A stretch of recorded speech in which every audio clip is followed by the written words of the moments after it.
Welcome to Speaking of Service, the podcast that uncovers practical ways to grow service revenue, control costs, and improve customer satisfaction. If you're looking to innovate, gain a competitive edge, or just learn about the latest service trends, you've come to the right place. In today's episode, Chris McDonald, head of AI and analytics, sits down with Yuri Hovansky, associate professor, Department of Manufacturing Engineering at BYU, and Nathan Hoyt, Internet of Things software developer, Bell and Howell, and former BYU student, to discuss how small manufacturers can identify, execute, and implement solutions, including analytics, to anticipate problems before they occur. Welcome to the show. Large manufacturers have been seeing results with digital transformation within their organizations. But this is not just an opportunity for billion-plus-dollar manufacturers.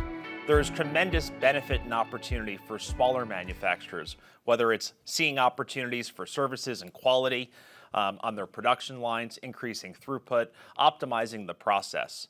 And today, I'm very excited to welcome Yuri Hovansky, professor of manufacturing from BYU, and Nathan Hoyt, a recent graduate of BYU School of Engineering, who is now joining Bell and Howell, one of our strategic partners as an IoT developer and big data engineer. And they, along with other faculty and students at BYU, have been exploring combining data, IoT technologies, analytics to drive to demonstrate how small manufacturers can identify, execute, and implement solutions, including analytics, before problems occur. Both of you, I'm excited to have you on the show. Yuri, let me start with you. To what extent have small manufacturers invested in and developed digital transformation solutions, and what use cases do you find them focusing on? That's a great question. It's complicated because the nature of every different small manufacturing enterprise is so different. I think some of them are in the very grasps of just trying to understand what smart manufacturing or Industry 4.0 even has in context to their specific enterprise. But the other thing is you're looking at some of these manufacturers who are very well versed in the understanding of how to connect, view, and use data within those organizations. In fact, that's actually stemming their rise within a larger context globally. You're seeing small groups be able to reach out and have a much more meaningful impact across the globe because of their ability to deploy IoT technologies throughout their enterprise, regardless of its size to some degree. Do you find those organizations more the smaller nature of them and the willingness to innovate and adopt these technologies gives them an agility that is a competitive advantage? I think so. A lot of the groups we've seen, and it really varies to some degree. We have those that are very focused on what they do. They're technicians running a company because they really understand a manufacturing process and they're bringing value added to much more complicated operations in a small way.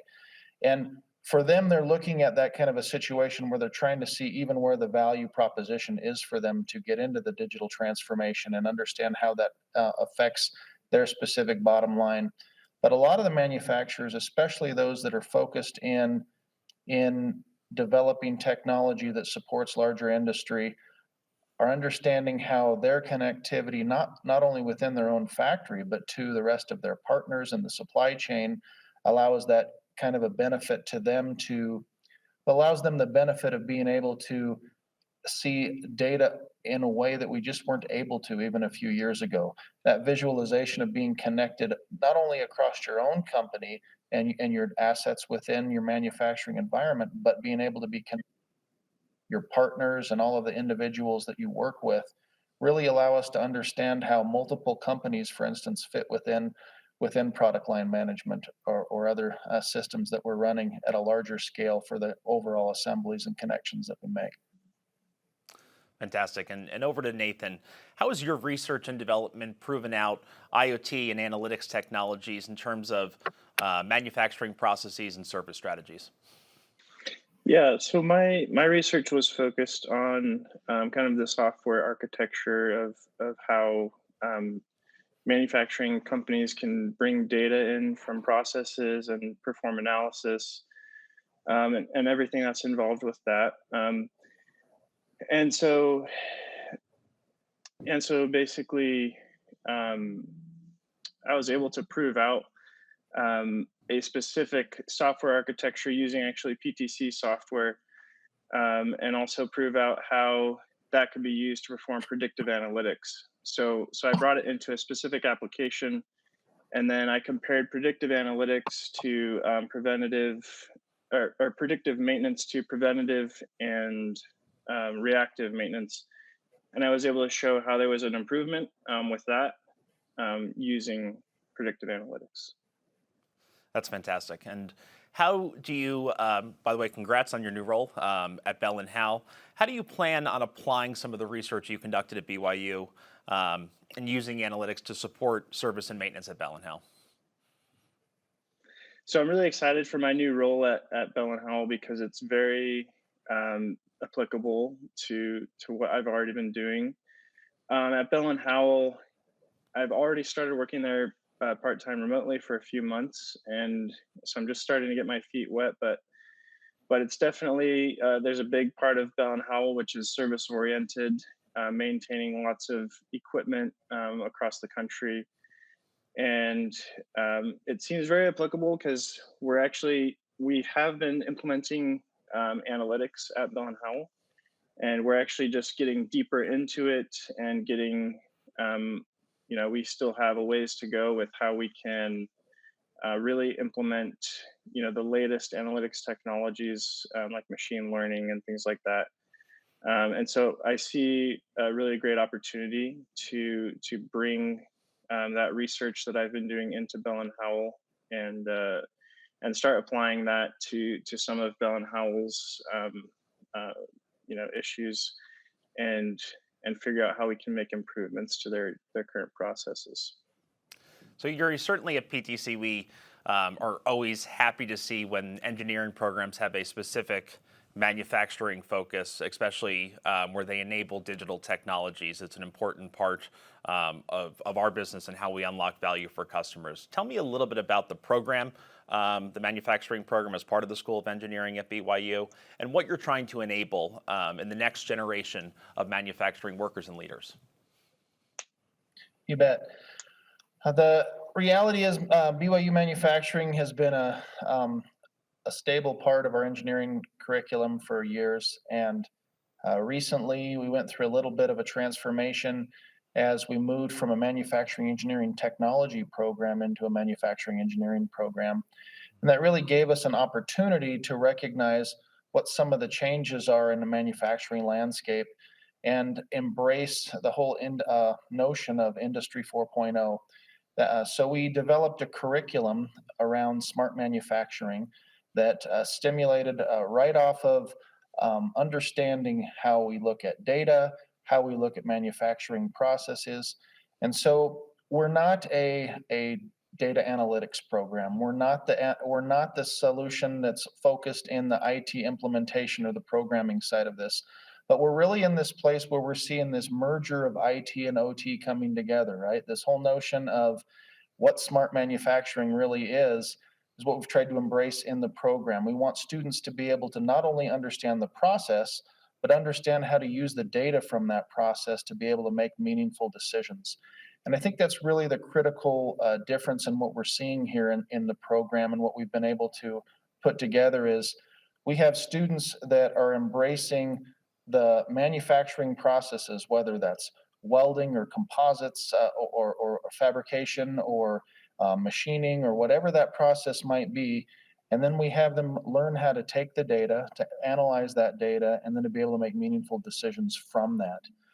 And then as part of our smart manufacturing curriculum, we allow them to not only be able to use the process and the data, but then we imbue them with technology from a software standpoint to where they can very quickly get in and be able to make decisions without a whole lot of programming. And that's where we made strategic partnerships both on the equipment side and on the software side. On the software side with PTC, and on the equipment side with groups like Festo Didactic and others, to be able to make sure students had an opportunity to be working with physical equipment and being able to be imbued into the IT side of the smart manufacturing. And when those two come together, they get this opportunity to be able to really see how The whole notion of Industry 4.0 changes how people interact with data. And that really is the forefront to how we recognize why analytic solutions make such a difference, whether that's actually in making a decision of what we're doing, or if that's data being brought into a person through some sort of augmented reality solution.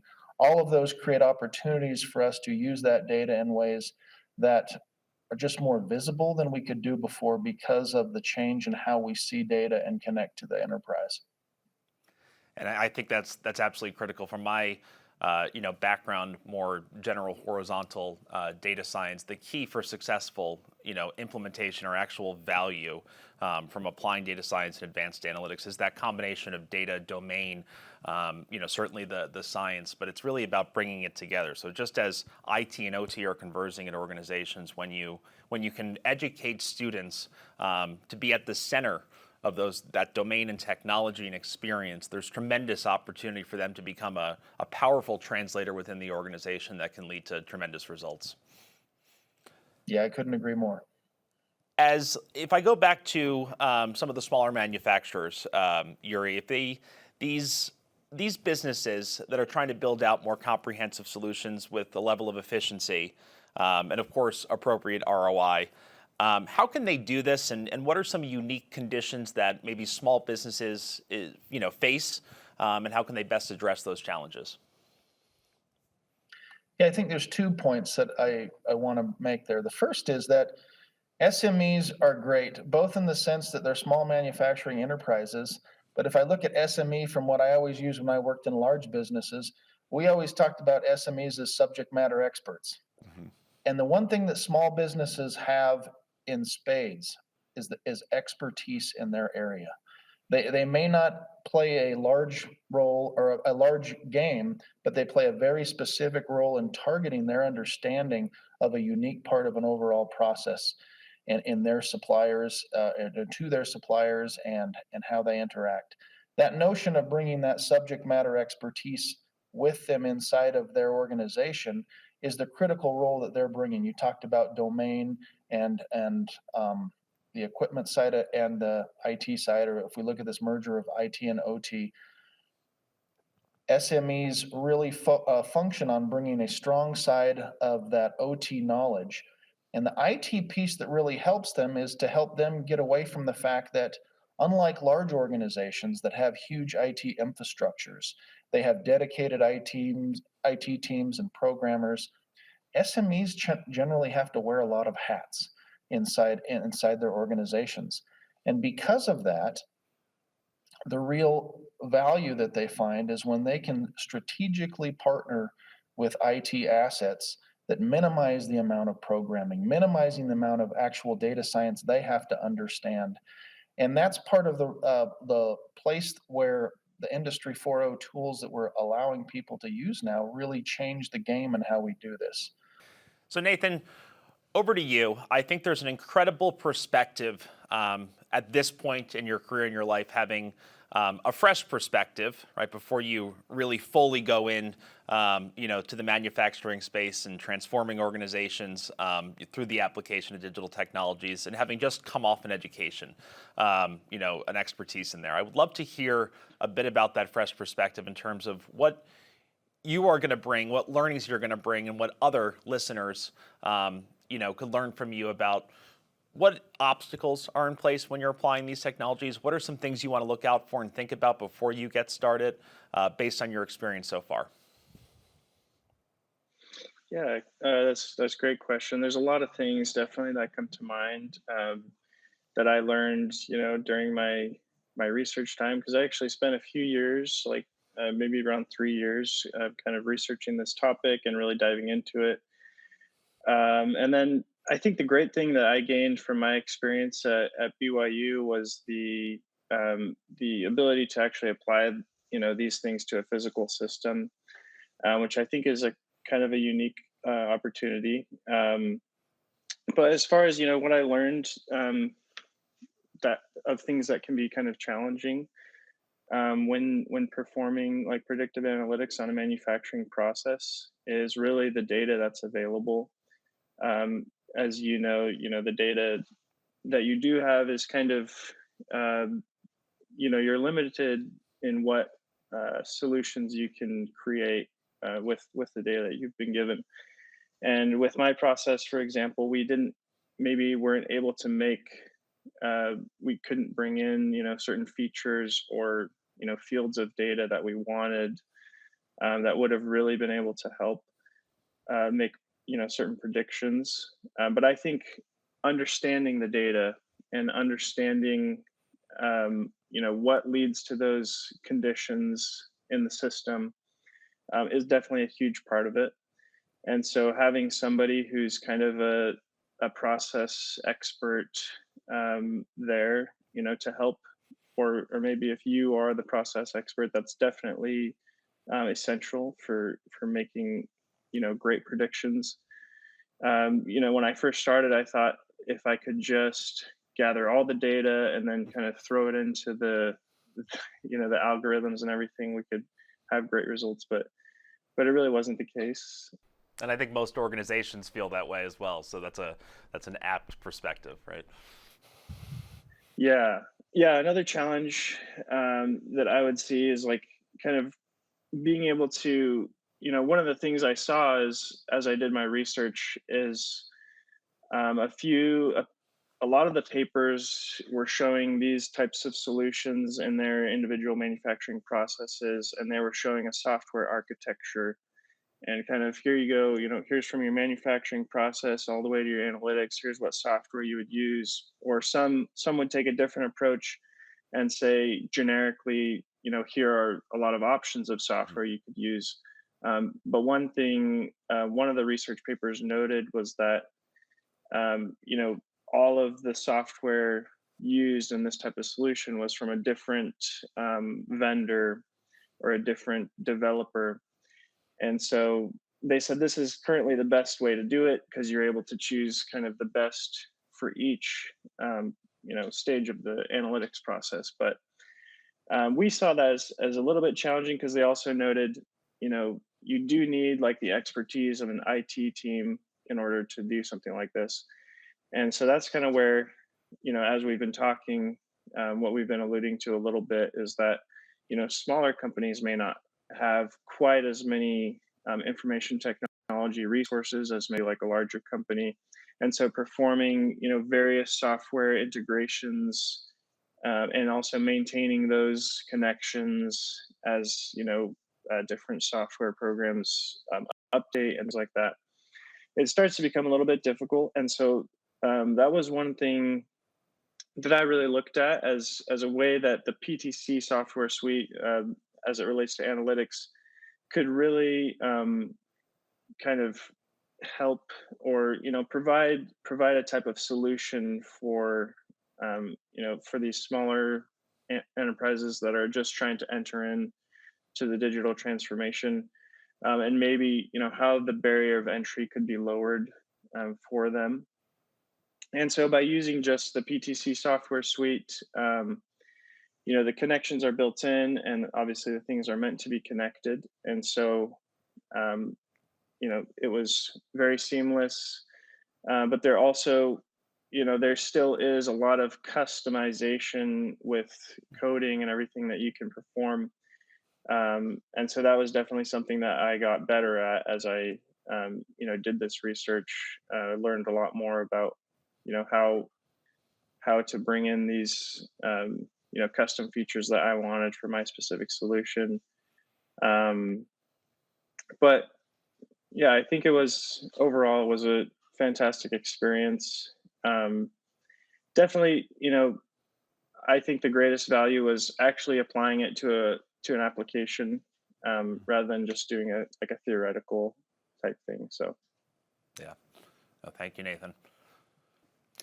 As we close out the conversation, we've learned a lot today from our friend and Professor Yuri at BYU and Nathan, former student and future employee of Bell & Howell, about the power of digital transformation and manufacturing digital technologies to transform even smaller operations, to make them more agile, more competitive, to experience the value that many larger manufacturers have come to realize at this point. We've also learned about the importance of how to partner with the business, how to not separate distinctly IT, OT, data, analytics expertise from domain expertise and experience, the value of working at the center of those and unlocking tremendous value. And the importance of thinking about this both academically and why BYU has the program that they do that sits in the center and educates from that center, and the kind of value you get from thinking about the world that way and the kind of value Nathan, I'm sure, will bring to Bell & Howell. So I want to thank both of you for joining me today. I appreciate your time and look forward to speaking to you in the future. Thanks for listening to the Speaking of Service podcast, brought to you by PTC. If you enjoyed this episode, please subscribe wherever you get your podcasts and leave a rating or review. And be sure to check out other episodes to hear new perspectives on improving life for aftermarket professionals, service teams, and the customers they support. If you have a topic of interest or want to provide feedback, email us at speakingofservice@ptc.com or visit us at ptc.com/speakingofservice.